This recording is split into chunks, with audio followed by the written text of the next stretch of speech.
ഈ കാഴ്ച കണ്ടു നിൽക്കാൻ ശേഷിയില്ലാതെ പലരും മടങ്ങുകയും ചെയ്തു.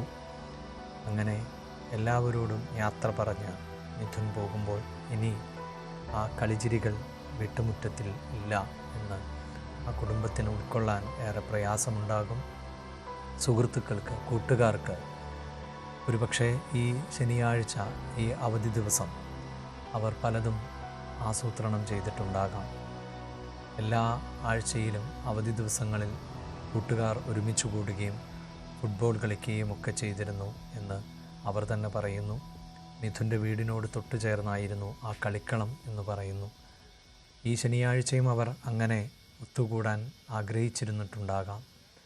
അങ്ങനെയുള്ള ഒരു അവധി ദിവസം ആണ് മിഥുൻ ആ ഉറ്റവരെയും ഉടയവരെയും സുഹൃത്തുക്കളെയും കൂട്ടുകാരെയും ഒക്കെ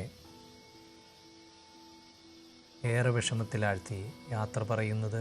ഇനി ആ കളിക്കൂട്ടുകാർക്കിടയിൽ മിഥുൻ എന്ന ഒരു കൂട്ടുകാരനില്ല എന്നത് അവർക്ക് ഉൾക്കൊള്ളാൻ ഏറെ പ്രയാസമായിരിക്കും. സഹപാഠികൾക്ക് മിഥുനില്ലാത്ത ക്ലാസ് മുറി വലിയ വേദനയായി മാറും. അധ്യാപകർക്ക് പ്രിയപ്പെട്ട വിദ്യാർത്ഥിയായി മാറിയിരുന്നു മിഥുൻ. ഈ അക്കാദമിക് ഇയറിൽ ആണ് തേവലക്കരയിലെ സ്കൂളിലേക്ക് മിഥുൻ എത്തിയത്. ഹൈസ്കൂൾ പഠനത്തിന് വേണ്ടിയാണ് പുതിയ സ്കൂളിലേക്ക് പോയത്. അവിടെ NCC ഉണ്ട് എന്നതുകൊണ്ടുകൂടിയാണ് ആ സ്കൂൾ തിരഞ്ഞെടുത്തത് എന്ന് സഹപാഠികൾ പറയുന്നു. അങ്ങനെ വ്യാഴാഴ്ച രാവിലെ സ്കൂളിൽ എത്തിയ മിഥുൻ സുഹൃത്തിൻ്റെ ചെരുപ്പ്, ഷെഡിൽ പെട്ടുപോയ സുഹൃത്തിൻ്റെ ചെരുപ്പ് എടുക്കുന്നതിന് വേണ്ടിയായിരുന്നു ഷെഡിൽ കയറിയത്. അപ്പോഴാണ് വൈദ്യുതാഘാതമേറ്റ് മരണപ്പെടുന്നത്. അമ്മ സുജ വിദേശത്തായിരുന്നു. ഇന്നാണ് അമ്മ രാവിലെ നെടുമ്പാശ്ശേരിയിൽ എത്തിയത്. അവിടെ നിന്ന് റോഡ് മാർഗം കൊല്ലത്തെത്തി. അമ്മയുടെ യാത്ര തടസ്സപ്പെടാതിരിക്കാൻ, ഗതാഗതക്കുരുക്കിൽപ്പെട്ടു പോകാതിരിക്കാനൊക്കെ പോലീസ് സംവിധാനങ്ങളും പ്രവർത്തിച്ചിരുന്നു. അങ്ങനെ തേവലക്കരയിലെ സ്കൂളിൽ മിഥുന് ആദരാഞ്ജലികൾ അർപ്പിക്കാൻ ആയിരങ്ങൾ എത്തി. സഹപാഠികളുണ്ടായിരുന്നു, അവരുടെ രക്ഷിതാക്കൾ, സ്കൂളിലെ മറ്റു കുട്ടികൾ, അധ്യാപകർ, അനധ്യാപകർ, നാടിൻ്റെ നാനാഭാഗങ്ങളിൽ നിന്ന് ഉള്ളവർ എല്ലാവരും ഒഴുകിയെത്തിയിരുന്നു സ്കൂളിലേക്ക്. അവിടെ നിന്ന് 1 മണിയോടുകൂടി ആണ് മൃതദേഹം മിഥുൻ്റെ വീട്ടിലേക്ക് എത്തിച്ചത്. അപ്പോഴേക്കും ആയിരക്കണക്കിന് ആളുകൾ ആയിരുന്നു കുഞ്ഞു മിഥുനെ കാണുന്നതിന് വേണ്ടി അവിടെ എത്തിയിരുന്നത്. നേരത്തെ രാവിലെ മഴ, അതിശക്തമായ മഴ ഉണ്ടായിരുന്നു. ആ മഴ വലിയ തോതിൽ ബുദ്ധിമുട്ടുകൾ സൃഷ്ടിച്ചിരുന്നു. ഇടയ്ക്ക് മഴ തോർന്ന സമയത്താണ് ഈ സംസ്കാര ചടങ്ങുകൾ നടന്നത്. മിഥുൻ്റെ വീടിനോട് ചേർന്ന് ചിത എരിയുകയാണ്. മിഥുൻ കണ്ണീർ ഓർമ്മയായി മാറിയിരിക്കുന്നു. അച്ഛനെയും അമ്മയെയും മുത്തച്ഛിയെയും കുഞ്ഞനുജനെയും എല്ലാം സങ്കടക്കണ്ണീരിൽ ആഴ്ത്തിക്കൊണ്ട് മിഥുൻ യാത്രയായിരിക്കുന്നു. സഹപാഠികളോട് വിട പറയുന്നു, അധ്യാപകരോട് വിട പറയുന്നു.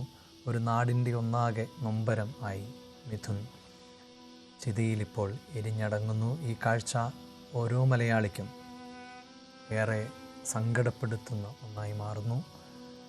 കേരളത്തിൻ്റെ ദുഃഖമായി, കേരളത്തിൻ്റെ നൊമ്പരമായി മിഥുൻ മാറുന്നു. നമ്മുടെ സംവിധാനത്തിൻ്റെ അപാകതകളുടെ ഏറ്റവും ഒടുവിലത്തെ ഇരയായി മിഥുൻ മാറി. 13 വയസ്സ് മാത്രം പ്രായമുള്ള കുഞ്ഞു മിഥുൻ. ഒരുപാട് സ്വപ്നങ്ങൾ, ഒരുപാട് പ്രതീക്ഷകൾ ആ കുടുംബത്തിന് മിഥുനിൽ ഉണ്ടായിരുന്നു. അതെല്ലാം പാതി വഴിയിൽ നിലച്ചു പോയിരിക്കുന്നു. ആ കുടുംബം വലിയ പ്രതീക്ഷയോടെ വളർത്തിയ മക്കൾ, അതിൽ മിഥുൻ എന്ന 13കാരൻ ഇനിയില്ല എന്നത് ആ കുടുംബത്തെ ഏറെ ദുഃഖത്തിൽ ആഴ്ത്തുന്ന ഒന്നാണ്. ആ ദുഃഖത്തോടൊപ്പം ആണ് ഒരു ജനത ഒന്നടങ്കം, കേരളം ഒന്നടങ്കം ആ ദുഃഖത്തിനൊപ്പം പങ്കുചേരുന്നു. ഇനിയൊരിക്കലും മിഥുൻ തിരികെ വരില്ല. അടക്കമില്ലാത്തൊരു യാത്രയിലേക്ക് മിഥുൻ പോയി എന്ന് ആ കുടുംബത്തിന് ഉൾക്കൊള്ളാൻ പോലും കഴിയാത്ത സാഹചര്യം. അത്രമേൽ വലിയ പ്രതീക്ഷയോടെയാണ് മിഥുനെ വളർത്തിയത്. 2 മുറികൾ മാത്രമുള്ള ചോർന്നൊലിക്കുന്ന ഒരു വീട്. ആ വീട്ടിലെ തേക്കാത്ത ചുവരുകളിൽ അവൻ്റെ സ്വപ്നങ്ങൾ കാണാൻ കഴിയുമായിരുന്നു.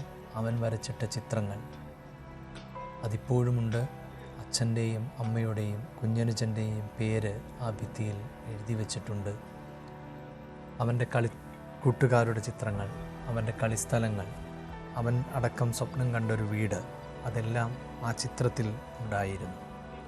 അങ്ങനെ അവൻ്റെ പ്രതീക്ഷകളും സ്വപ്നങ്ങളും കൂടിയാണ് എരിഞ്ഞടങ്ങുന്നത്.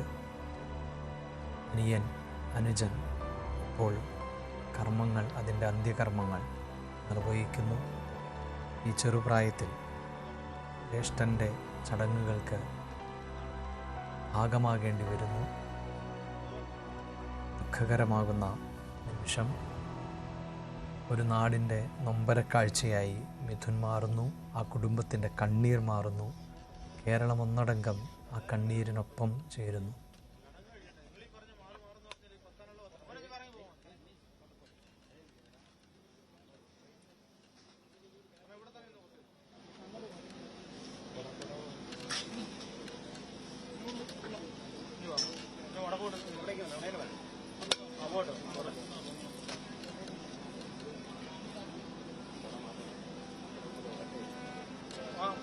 മൊബൈൽ വേണമെങ്കിൽ എടുത്ത് മാറ്റിക്കാം.